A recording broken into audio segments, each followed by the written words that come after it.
May 11 ലക്കോണിയയിലെ വിശുദ്ധ Ignatius 1701 December 17 ജനിച്ചു. 1781 May 11 മരണപ്പെട്ടു. ഇഗ്നേഷ്യസ് വിശുദ്ധ യാചക സഹോദരനാണ്.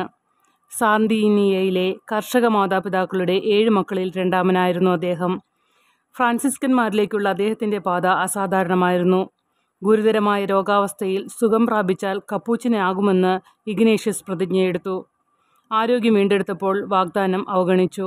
20 വയസ്സുള്ളപ്പോൾ റൈഡിംഗ് അപകടം ഇഗ്നേഷ്യസിനെ പ്രതിജ്ഞ പുതുക്കാൻ പ്രേരിപ്പിച്ചു. ഇഗ്നേഷ്യസ് തൻ്റെ ആദ്യത്തെ 15 വർഷം കപ്പൂച്ചിൻ ആശ്രമത്തിൽ ചെറിയ ജോലികൾ ചെയ്തു. തൻ്റെ ജീവിതത്തിൻ്റെ അവസാന 40 വർഷക്കാലം അദ്ദേഹത്തെ ആശ്രമത്തിൽ ക്ലസ്റ്റർ അല്ലെങ്കിൽ ഔദ്യോഗിക യാചകനായി നിയമിക്കപ്പെട്ടു. ദരിദ്രരും കുട്ടികളും അദ്ദേഹത്തെ പ്രത്യേകം സ്നേഹിച്ചു.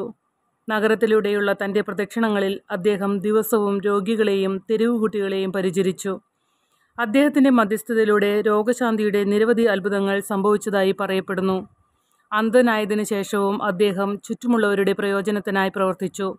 1940 ജൂൺ 16 പിയൂസ് 12 മാർപ്പാപ്പ വാഴ്ത്തപ്പെട്ടവനാക്കി. 1951 ഒക്ടോബർ 21 പിയൂസ് 12 മാർപ്പാപ്പ വിശുദ്ധനാക്കി ഉയർത്തി.